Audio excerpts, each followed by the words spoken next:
Hello and welcome to your new favorite mom hangout. This is your friend Nelli. Let's get started. Well, hello. If you feel like it's been over a month since the last episode, it's because it has. I literally haven't been here in over 4 weeks. And why? There's a lot going on. So, before we get started into today's episode, and my voice is a little raspy, so we'll make it work. I want to talk about a little bit of the reason why I had to take that break. I feel like a lot of the time, as moms, we just push, push, and keep adding things on our plate and then expect everything to just flow nicely and our health and our mental capacity to stay at the same, state that it was before. And the reality is that I'm human and I got to a point of no return. I ended up in the ER. I was just not doing well. And I had to make a decision for my own mental health and my well being. And I had to focus on my health and visit my doctor and get a few tests done and make some decisions for the future regarding my body and my reproductive system and other things that are not doing so well. Why am I sharing this? Because I feel like one of the things that we always talk about on this podcast and we have talked about before is how much motherhood completely takes over your life as a woman or as a parent.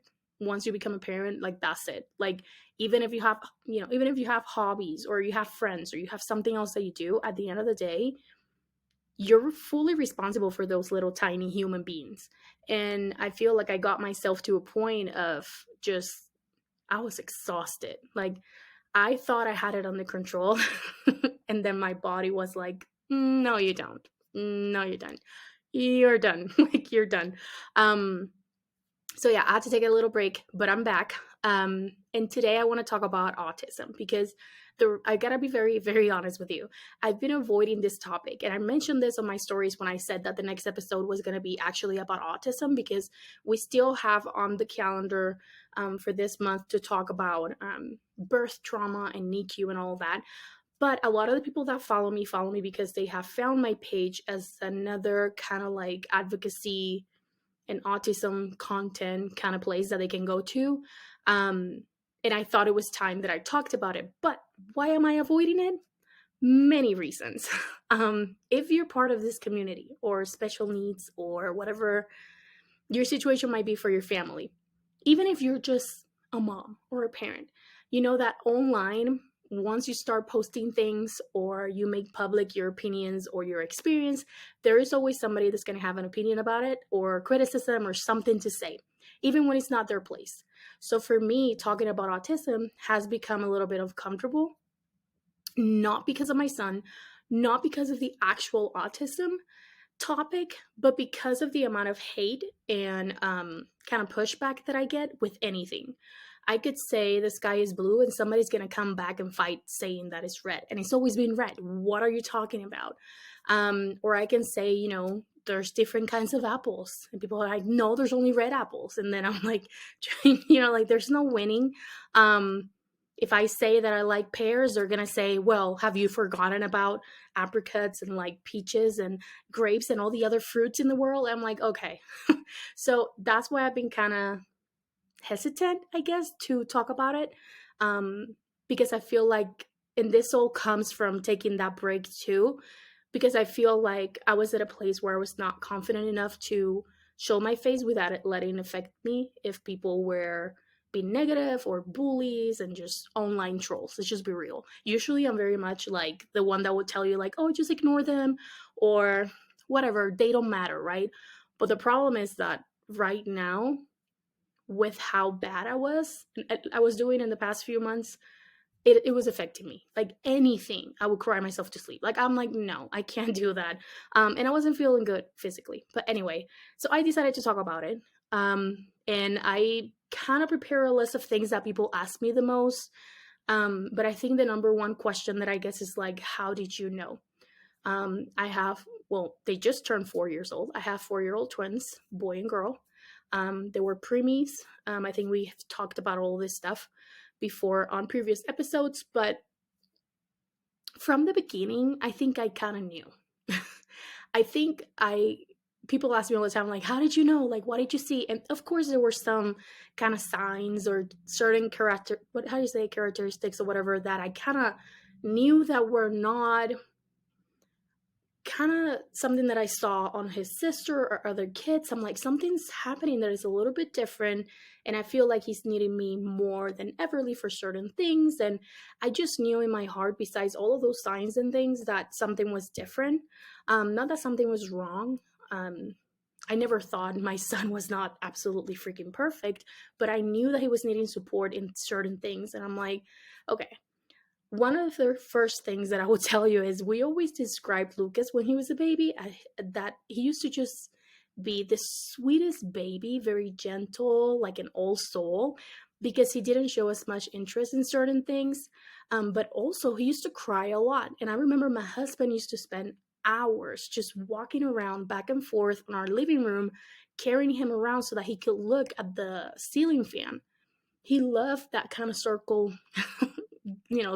motion going around, and the breeze coming down on him. It used to calm him.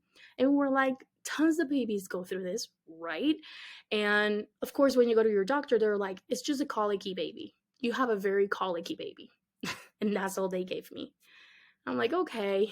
Both of them had delays. Lucas and Everly both had delays in certain areas because they were preemies. So a lot of doctors will tell you, wait and see. And that's something that you probably have heard before. But they always tend to say, like, let's just give them a few more months. Let's just give them whatever. Well, Lucas didn't walk until he was 16 months. No, 18 months. Everly walked at 16 months, and Lucas walked at 18. And they were like, every kid does things at their own pace. This is absolutely standard, absolutely normal, appropriate for their age. It's okay if it's a little delayed, just wait. I'm like, okay, I don't want to wait. At 18 months, he starts walking, and he was already talking, and he was already saying certain words like mama, papa, and like, he was babbling. Around 18, in between 18 and 24 months, that's when it really hit me.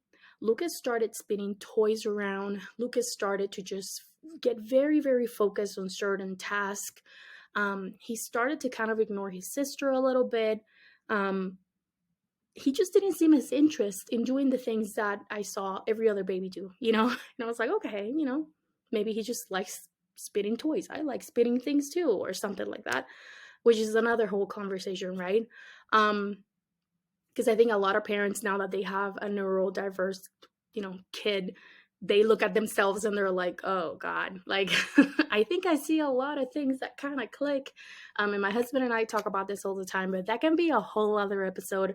I want to have somebody over that has kind of more experience on that. But anyway, he was spitting toys. He was kind of just, I hate when people say like, oh, he was in his own little world, because he's part of this world. I don't want to separate him from it, but it seemed like he didn't want to be part of the situation in the moment because it was too overwhelming for him. And we kind of respected that space. Of course, we included him, but I always knew that I couldn't push too far, because then the meltdowns, or at that point, tantrums, whatever you want to call it, they were just different. Like I used to feel like he was almost in pain. Like anytime anything happened out of routine, like anything like that, because with having twins, I always had a routine. And I think that was key to my survival. And it is to this day that we always had a routine for the twins. Well, what ended up happening was that I started to notice as they grow and more things happen, and mind you, we're in the thick, in the thick of COVID. So we didn't get to experience him with other kids and things like that. In the middle of the pandemic, I'm raising two kids who had developmental delays, and one of them specifically that is showing signs of something else. So I talked to his doctor and I kind of pushed. Thankfully, his doctor was kind of like, okay, well, if we look at the whole picture, we're talking about a kid that is very sensitive to noises, that seems to be playing by himself, that loves spinning around in circles and spinning toys. He wouldn't play with toys like other kids will play with toys, which is totally fine, but it was definitely something that caught our attention. And we talked to the doctor, talked about all these things, and he's like, okay, I recommend that instead of, let's just say, let's go towards the autism route because it's early, and they always give you that whole speech. he said, let's just try early childhood intervention. And that's what we did. We went ahead and called our state. We used to be back in Texas, and it was called, I think it was called early childhood intervention too. But um, we went over there, called around, got an appointment, checked them both. And within that first evaluation, they told me we did a little, it's like a 20 question thing that they do. And they said that he was high risk for autism. And I'm like, I'm not surprised. At that point, I wasn't. I kind of knew that something was happening. And we decided at that point, let's start the early childhood intervention. They're going to get OT and all this stuff. But what I didn't know at that point was that because we were in the middle of the pandemic, the way that they were giving like OT and speech and all that stuff was through a computer screen, through Zoom. And let me tell you, Lucas did not respond well to it. He did not do well.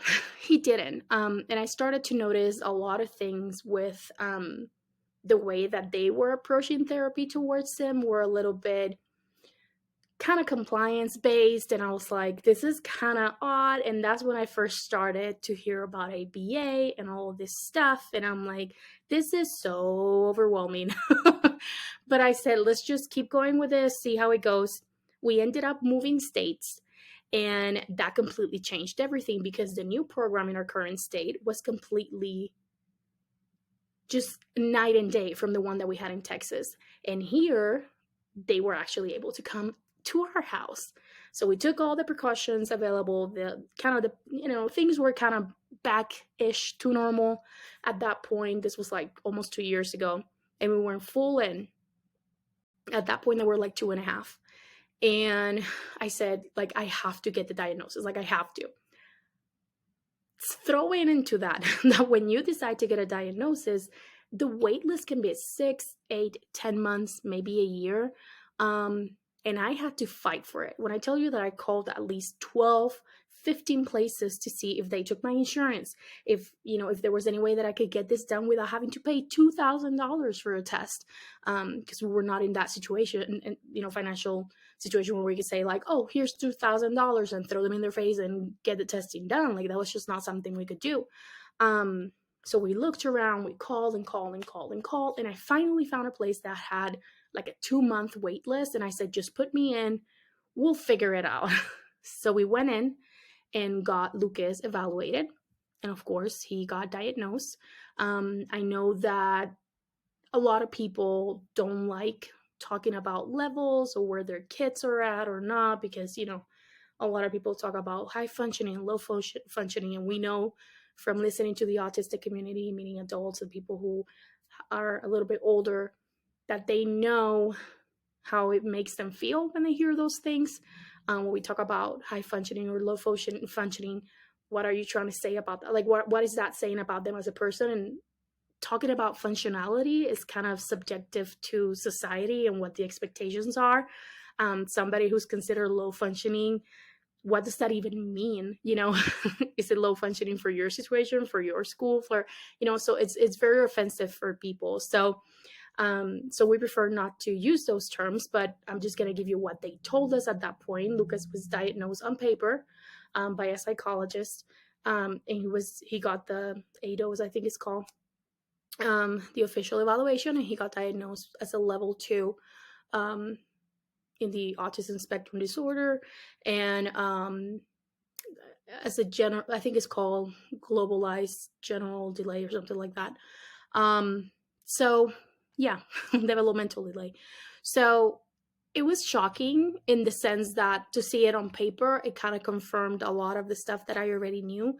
But when you look at the paper, mind you, to give you a little bit of an idea, they just put you in a room, your baby, and this person who they don't know. My son is already predisposed to not really be interested in strangers. And she's expecting him to do all these activities. And he's like, no. Like, I remember her, Lucas is very literal, is that how you say it? And they gave him a little, like a wooden car. And they said, broom, broom, car. And he would take the car and roll it because it's a car. And then they would give him a little wooden cylinder, like a little wooden piece, like a wood block. And they would give him that and do broom broom and give it to him so that he would imitate that that is a car. And he will look at her like she was the dumbest thing he's ever seen. He's like, are you kidding me? This is not a car. Because that's how his beautiful brain works, right? So he's like, no, this is not logical to me. And I remember seeing those things. And when I was in the middle of the test, I was like, that's cute, because I'm like, that's just the way he thinks. And I saw it as something beautiful that he's like able to say, no, that's not a car, that's just a piece of, wood. But of course, in terms of the testing, that was a red flag or like a mark. And when they gave us the diagnosis, which I have it next to me, but it's like 52 pages of this diagnosis, it talked about my son being depressed. Mind you, he was 2 years and 10 months at this point. It talked about my son being depressed. At 2 years and 10 months. It talked about the severe delays that he had, communication. Obviously they talked about eye contact and all that, but there were so many things in that list that I remember just my whole body just froze, because I'm like, I looked at those papers. And when you first get the diagnosis, and this is one of the things that I got criticized a lot for, but when you first get those papers and that diagnosis, it is overwhelming, because as a mom, I knew he was autistic. I just knew it. I knew that he was different and that he had additional needs that we needed to meet on the day-to-day basis that his sister didn't have. And I knew what we went through every day with him, but I also knew how amazing he was. Like, I still look at my son every day and I'm mind blown because I'm like, you're such a wonderful, amazing, beautiful creature, like he's just one of the best human beings I've ever met. So when they give you those papers, it kind of, even though it was a relief, because let's start there. For me, number one, it was a relief, because I'm like, finally, after what, almost 2 years of fighting to get this diagnosis, like, it was just insane the amount of time that it takes, from when you start the process until you get the diagnosis. But not only that, knowing that those papers did not reflect who my son was. But when you have them in front of you, it does hurt a little. So I remember that day when I had to take a break from social media. Like, I took a break from everybody. I texted a few people, but I was like, no, I need to process this, because it hurts a little when you look at a paper that describes a child that is basically not able to do nothing. Like, I mean, it was very hard. The way they described my son in that paper kind of gave me that like I was kind of sinking on a boat. Like, I was just like, okay, I know who my son is, but at the same time, do I? It's a very confusing time for parents, and I think we get a lot of backlash and a lot of hate. There's all of these campaigns online against against autism moms and autism parents, because we're like basically the devil for people, because we try to advocate for our kids, we try to talk about it, and people are like, you're just being a martyr mom, like, you're just trying to cry for people to like feel bad for you. This is not about you. Your son is not dying. An autism diagnosis is not a death sentence, and it's not. But the problem is that as a parent, you have to grieve. If people don't like that word, that's okay. This is just my opinion, and I know it's the opinion of a lot of other people. But I can't speak for anybody else besides myself and my family. It is a grieving process. And what am I grieving? I'm not grieving my son. He's still here. He's perfect. He's amazing. But you do grieve a little bit of the life that you envision. If anybody tells you that they don't envision an amazing, spectacular, huge life for their kids, they're lying. Like, everybody wants the best of the best of the best for their kids. And there's a transition period as an autism parent where you have to realize that that life that you had envisioned for your child, that you thought was the perfect life, is going to look absolutely different. But that doesn't mean that this new wonderful life is not going to be just as amazing. Is it going to be harder? Probably. Are there going to be struggles? Absolutely. There already were struggles every day, but I think I had to kind of go from that place of thinking about the life that I thought he should have or was going to have, and then moving on to the other side of it. And that takes time. And I think parents get really judged for that. Like, to me, it's funny that people think that autism parents are kind of just looking for pity and all that, when in reality, like, people have no idea what we go through. People have no idea what we go through every single day that we wake up. We wake up, I'm sorry. We wake up with the intention of making this the best day for our child, knowing though that there's a million things that can go wrong. A feather touches his hand and his whole day could be ruined. I don't know what my day is going to look like or what his day is going to look like any day, any given day, because you never know. And it's a challenge every day. We give everything of ourselves to our child because I know what my child deserves and he deserves the best.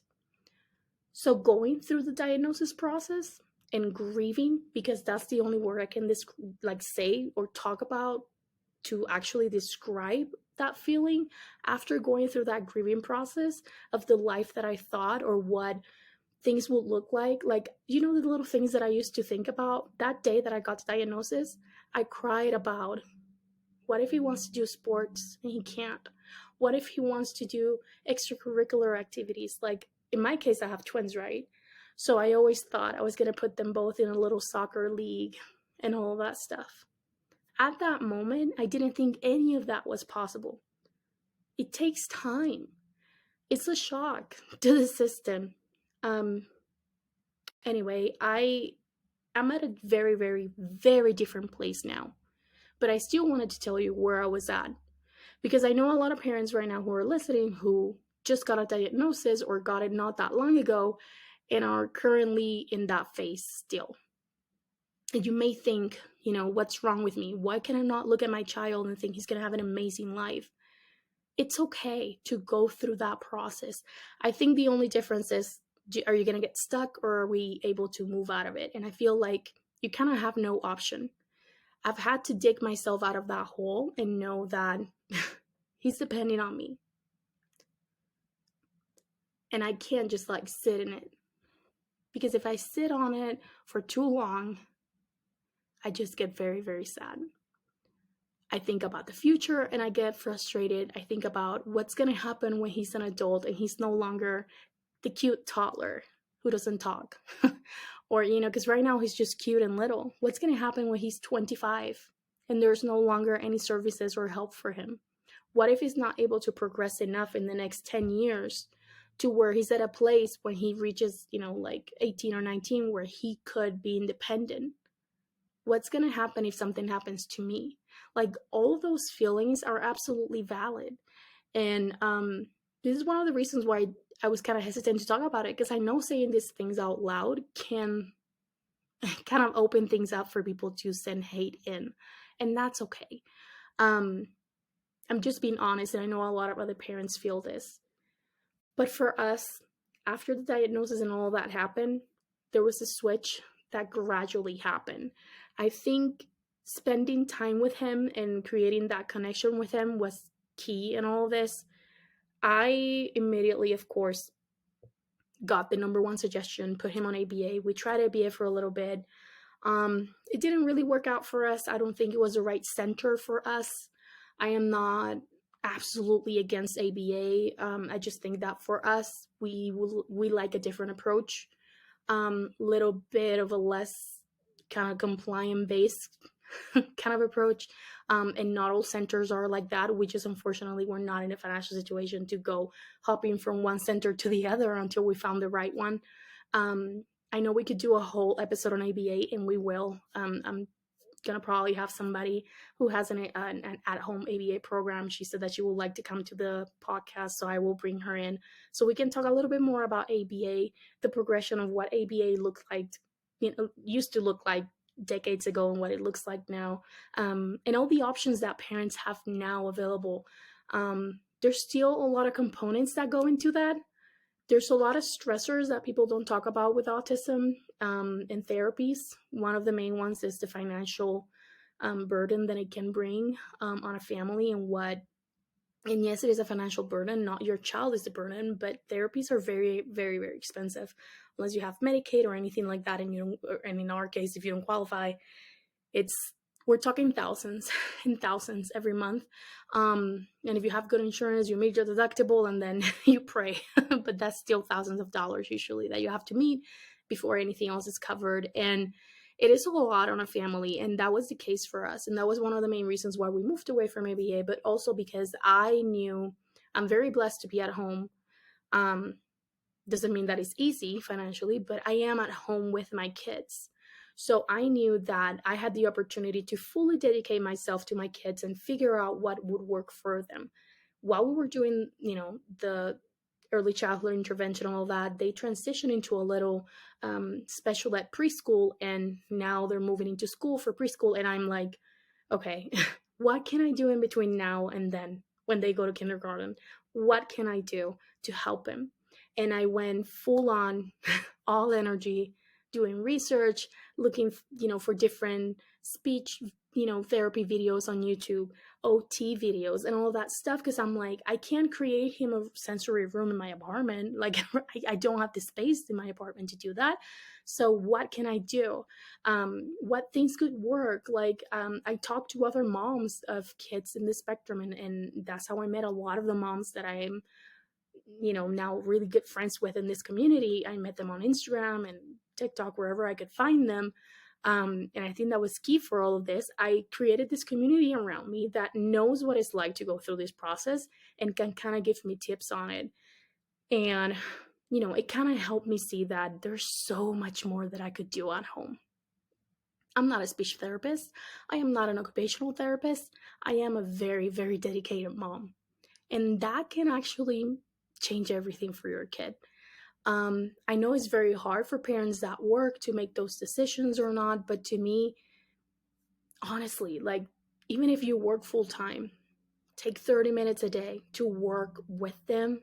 Just even if you do the same things that they do at ABA or speech or OT, I'm telling you, it makes the world of difference. Even right now, Lucas is at a preschool in a kind of, I hate when they say self-contained, but you know what I mean. Like, it's literally self-contained. Like, it's just a few kids in the classroom with specialized attention to them. Small setting, autism, specialized teacher, special ed teacher, lots of people helping in the classroom, very structured. He loves it. And he gets OT, he gets APE, which is like adaptive physical education. He gets speech. So all of the things that they do at school, I also do with him at home.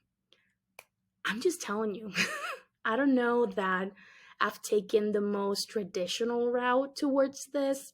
I think a lot of people, and honestly, I completely understand, a lot of people go the therapy route and go full speed ahead, especially if they have the resources or if they have the way of doing it. They can go full on towards therapy.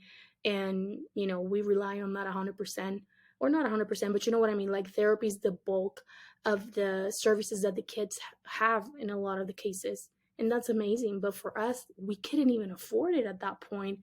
Um, so the reason why I'm sharing all these little details about it is because I want to make sure that people know that even if you don't have the resources to do all those therapies, there are so many things you can do at home. I mean, I created visuals. I got a $30 laminator from Amazon, and I started creating little visuals everywhere around the house, so that he could communicate with me. Lucas had been nonverbal because after 18 to 24 months, he started to lose his words, and then he had a huge regression right before he turned 2, and he lost all language. Like, he had no words. He wasn't saying mama, he wasn't saying anything. And I put in the work. Like, I spent hours and hours trying to figure out what would work best for him. Is Lucas fully verbal now? No, but he is definitely talking. He has an AAC device, and that's another topic that we can talk about. I can have a whole episode about AAC devices, but we found a way to help him communicate. I'm excited to try to keep learning myself about the AAC device, because it's for both him and I. Like, I have to be very present on this. But he's doing well. He's doing well with his speech therapy and with talking. He's starting to say things out loud. And it's beautiful to hear his voice. It's taking a lot of work, and everybody asked me, like, like, how did you get him to talk? Listen, I don't know. I don't know why Lucas started talking again, or why his voice came back. I don't know if what I'm doing is working or not. I don't know if it's the speech therapy or OT. I don't know exactly what the trick is. There's no magical answer. I just think every kid is different. And mine just lost his voice temporarily, I guess, for a few years, and now he's starting to come back. Is it gonna stay? I have no idea. I have no idea if his voice is gonna stay. I don't know if he's gonna keep talking. I don't know. Um, I don't know. But I am providing everything that I can so that he can have a voice and that he can, you know, even if it's his AAC or whatever he uses to communicate, that he can communicate. Because I try to put myself in his shoes, and sometimes I'm like, I just feel for him, because I'm like, if I couldn't speak, if I couldn't talk, if I couldn't communicate in any way, like if I couldn't use an AAC device to communicate, if I had nothing, how would I feel? And it's overwhelming to think about all those things. What my son goes through every day, there's so much joy in his life. There's so much happiness and things that happen every day that just show me that he's a happy boy. But he struggles. Why am I sharing this? I know I'm all over the place, but why am I sharing this? Because one of the things that I share on my Instagram page a lot is that we are kind of unconventional on how we have approached his autism. I think that the conventional route is to go full on therapy, and we may have done that if we had the financial resources to do that. But because of our financial situation, because of the bad, the center and the bad experience that we had there and everything else, and how Lucas responded to certain therapies and all that, I think that God kind of guided us to where we are now. And if I could describe to you what we're doing with him, is a very kind of like cooperative approach with him. I let him guide me, because it's his own this is all his own experience. So I let him guide me into what he needs, what he wants, and how to approach things. If we try something, for example, let's say that I find this really cool activity online where we're going to do a sensory table thing, and this specific, like for example, there's a little, chia seed kind of, sensory activity to do. If I try it with him, he doesn't like it, that tells me then that that's probably not the right thing for him. While if he was in therapy, what they would have done probably may have been like, okay, if he didn't like it today, we're going to try again tomorrow. We're going to try again the next day, or we're going to keep trying for 20 minutes until he does it. And then when he's done, we're going to give him a cookie. And to me, the approach has been more like, okay, let's give it a break. Let's try again tomorrow. And then if he completely refuses it, then we take it away for a while and then introduce it later on. I'm very much letting him guide me. I know some people say, like, well, you need the consistency. You need to stay in there because eventually it will change. For me, it just doesn't work with my son. And that's okay. We all do things differently. But I have found myself in a position right now where it's like, everything that I try with Lucas, I have to make sure that I give him his space. And I'm telling you, this boy, for example, Lucas has very specific, things that he likes, right? And very, I don't know, he gets very focused on certain things. There are only like 5 or 6 videos that he wants to watch on YouTube, for example. And if you put anything else besides that, it's an automatic meltdown. And that could last a few hours, right? In the past few months, we've been trying to kind of like put a different video here, put a different video there, and distract him with something else. I would give him a little activity, I would give him something that he likes, and then I would change the video. And it was kind of all in the background. And then I took away the distraction or whatever he was playing with, and I would put a different video. And then he would kind of complain a little bit, but I wouldn't change it. And then he kind of, okay, this is what we're watching. And today we had a different video on. He kept saying Utu, Utu, which means YouTube. He has a specific brown bear video that he wanted to watch. And I said, no, we're going to watch the movie that your sister wants to watch. No. And he said, Utu, no. And I saw him starting to tear up and kind of like shake. And I'm like, oh no. And then he took a deep breath, took a step back, and went away. And he sat down and he watched a movie with his sister. He watched a movie with his sister that was not his choice. That may seem like such a small thing, but hopefully this example kind of gives you an idea of how I have approached this. With Lucas, there are certain things that to this day, are very challenging. Sleep being one of them, food being another huge one. And those things are things that we're constantly working on with him.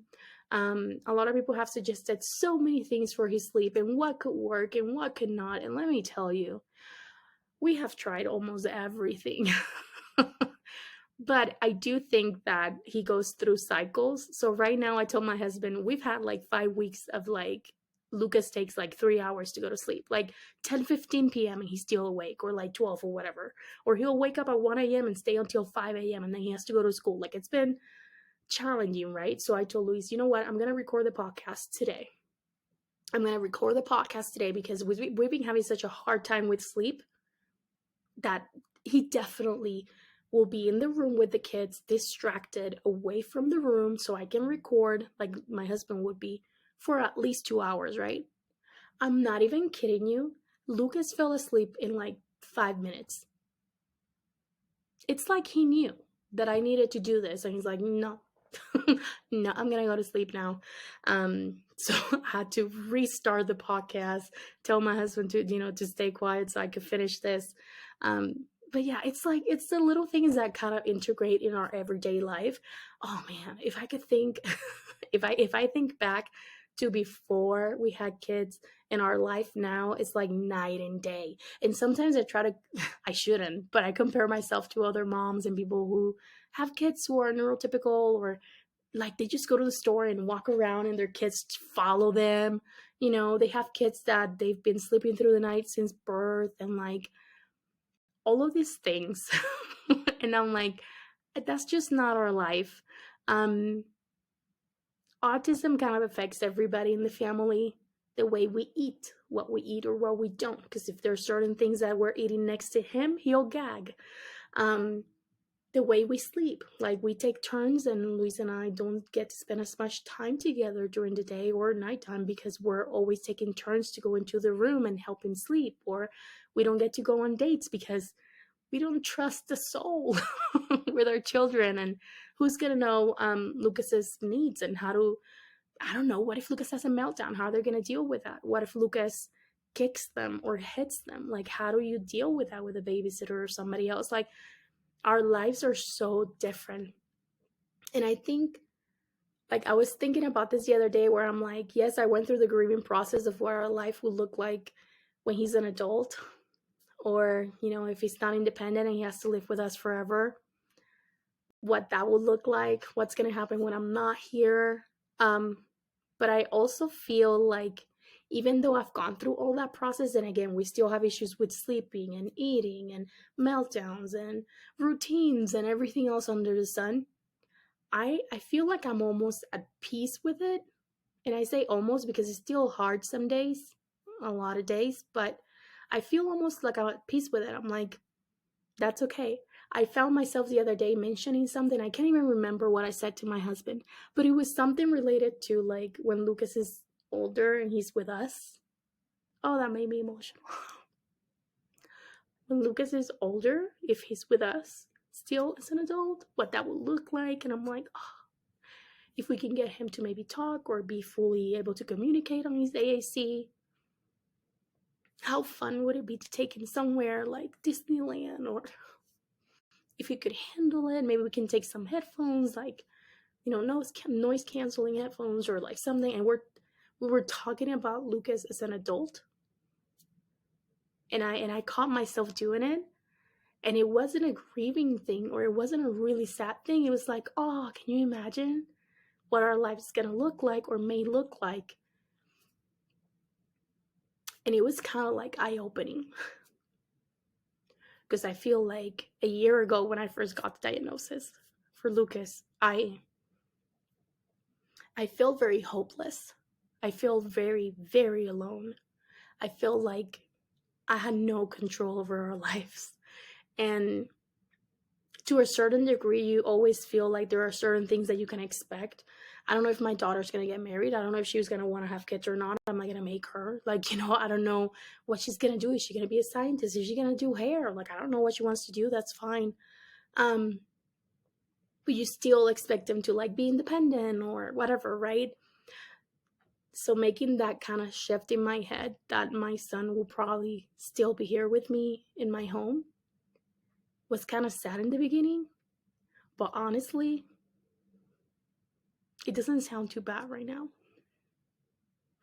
And I know this is kind of weird, but it doesn't sound too bad right now. And you want to know why? Because I feel like I'm at a point now where I've kind of let go. Like I just said, let me just let go. I'm going to let go of control. I'm going to let go of expectations. I'm going to let go of everything that I thought would happen or what should happen or what society expects or what you think your son or your daughter's going to be, or who they're going to be when they grow up. And I've just kind of let go of all of that because I don't know. And even a year or two ago, I wouldn't have even been able to visualize Lucas in school, and he's doing great in preschool. Is he going to be in school again in kindergarten? Are we going to do homeschooling? Are we going to do something else? I have no idea. But I'm trying not to worry about it too much because I think that kind of state of worry and thinking about the future and thinking about what things are going to look like is what kind of got me into a really dark place. So I don't know. I feel like I'm kind of transitioning into a different kind of space. And I really like it because I feel like I can see it happening. And if it does, where he has to stay with us for the rest of his life, I'm okay with it. Not that I wasn't before, but it was painful almost before because I'm like, oh, it was almost like me saying, poor Lucas. I don't know if you guys have seen this interview. I'm going to try to see if I can find a link to it so that I can put it on the podcast description. But if not, you can Google it. Ashton Kutcher, who's an actor, he has a twin brother. And his brother has cerebral palsy and all of this other stuff, and heart condition and all of this. And then we're having a conversation. And after I saw that video, it kind of just hit me really hard. It kind of was like a wake-up call. Ashton was saying something like, my brother was going through something, blah, blah, blah. And I started crying because I looked at him and I'm like, why am I healthy? Why is my brother going through all of this medical stuff and having this heart thing and then having this and having that, and I'm healthy and I'm good, and he's in the hospital or he's doing this? And he was feeling bad for his brother. Like, why is life so cruel to him? And his brother told him, stop. Because every time you feel bad for me, you make me less. Every time you feel bad for my life, you're taking away the value in it. Like, you're making me less. This is all that I have ever known. Man, when I heard that, it was like a slap in the face that I needed, because I feel like every time I get sad about something is because I'm thinking, and this sounds really bad, but every time I get sad, it's like, oh, my poor baby. Like, why is he going through this? Why is life so cruel to him? And at the same time, now that I saw this video, I'm like, wait a minute. This is all that Lucas knows. This is his life. This is his normal. This is all who he is. So why am I feeling bad or feeling, distressed about what the future will look like when he's just enjoying life every day, however it comes, dealing with challenges that neither my husband and I probably have gone through ever or would ever go through, and struggles that a lot of the people around us don't go through. And he does it every day with the sweetest just temperament and smile. And he's such an old soul. I keep saying that, but he's just, when you meet people and you're like, oh, you're just a sweet person. Like, you just feel it. That's Lucas. And that's a lot of autistic people that we see and meet. They're just pure souls. And yes, they go through struggles and they go through a lot of things that are not easy for them. But as a parent, from my perspective, watching that interview, I remember feeling like, what am I doing? What am I doing? Do I still have days that I go, this sucks?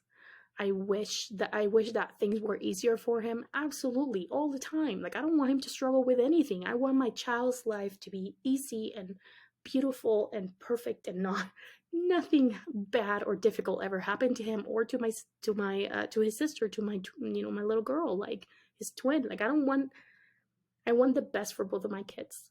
So to see him or even Everly struggle with anything, I hate it. I don't want struggle for them. Like, I'll take all the pain. But what am I going to do? Autism doesn't define him, but it's who he is. He is autistic. You can't remove that and not remove him. Like, this is who he is. It's integrated into him. I don't even know how to explain it. I just feel like I'm at a point now where I've just kind of accepted it to a different degree. We've always known, we've always loved him and accepted him for who he is. But yes, I feel like I'm starting to get to a point where I'm like, what am I doing sitting here crying or feeling this way when I know that this is just who he is? Every time, and I try to remind myself, every time I feel bad for him, I'm making him less. I'm making who he is not enough. And he is more than enough. So I don't even want to think about it because I get too emotional. Whenever I think about it, I get emotional because I'm like, he's such a wonderful being. He's exactly who he was meant to be. Is it hard? Yes. Are my days really long? Are his days extremely long? Yes. My husband and I are very tired, very exhausted every day, but somehow you just wake up and you keep doing it. And a lot of people tell you, like, oh, you're so strong as a special needs mom or autism mom. You're so strong. I don't know how you do it. But my answer to that is always this. If you were the one in my situation, if your child had any sort of, additional need, or they had whatever, they were whoever, you will always do whatever it takes to make sure your child is happy, content, and healthy. So you would do the same. You would do the exact same. I'm not a superhero. I'm not Wonder Woman. Do I work very hard to advocate for him? Do I work very hard to research, to learn, to figure out what autistic adults are saying, what professionals are saying, and figure out what my own opinion on it is, and figure out what works for my son, what doesn't, try to see what he's trying to tell me, and figure out what he needs in every single situation every day. It is very hard. But special needs parents, we're not like, people say like, oh, they'll send special needs. God only says special needs kids to special people because you're special. And I'm like, thank you, but no. I'm just a parent. And I think every parent does the best that they can. So even though I appreciate that people try to be nice about it and tell me like, oh, you're amazing, just know that my response will always be the same. And if you're listening and you're also a special needs parent and an autism parent, you know what I mean. You know exactly what I mean. We do what we have to do. We do what we need to do every day. And we'll continue to do it until our last breath because our children are worth it. Do I get scared of the future? Yes. Do I get overwhelmed with the everyday task and calls and all of this stuff? Yes. But the reality is, we just do it. You do it because you love your child and you know that they are amazing no matter what. And you're going to love every fiber of their being. And my child, my children, both of them are the light of my life. And I'll do anything for them. So I just hope that, I know this was kind of like a mesh of random things into one episode, but I wanted to just kind of tell you a little bit of our story on it, our approach, and how we have kind of just let our son guide us into what he needs and we try new things, we try different therapies, we try different approaches. But at the end of the day, we just let him tell us what he needs, what he wants, what works and what doesn't. And I hope that if you're listening and you're in a place that is kind of difficult right now, either if you are in the beginning of your journey or right in the thick of it, or have an older child, I hope that you know that I admire you, and I know the feeling. I know that sometimes we feel very, very helpless. I know that sometimes we feel very lonely, but you're not. Know that there's a huge community of other parents here, and you can find them anywhere, Instagram, anywhere. We're here, and I want to be there for you. Like, I've tried in the past year to focus on finding things that make me feel a little bit more useful. And I gotta tell you, it's hard. Mostly because I don't have the time to do a lot of things. I feel like I'm always busy. There's always something else to do. There's always something else that is needed from me. Another phone call with a speech therapist, another phone call with insurance, another meeting, something else. But this year, I feel like, because it's been like a year and a half since his diagnosis, I feel like it has been a transformation in our lives. We have become one with autism because this is our journey now as a family. We're not going to leave him alone in this. We're not going to just ignore who he is or try to make him fit into our world. I've tried very hard to make our world, all of ours, be one and united and make it work for him. And I think that's what we want from everybody else. And we want the school system and everybody else to kind of understand that autism is not a disease. Autism is not something bad. It's actually just a different neurotype. It's a different brain. It's a different way of thinking, feeling, experiencing the world. So why not help them fit into the environment by creating safe spaces, by giving the accommodations they need, by giving the space to be inclusive, by giving them the chance to just be part of it. So I hope that whatever I can do to help, I can. I'm very hopeful for the future. I'm very hopeful for what it may look like in a few years or in a decade if we keep advocating, if we keep fighting for it. But it's hard.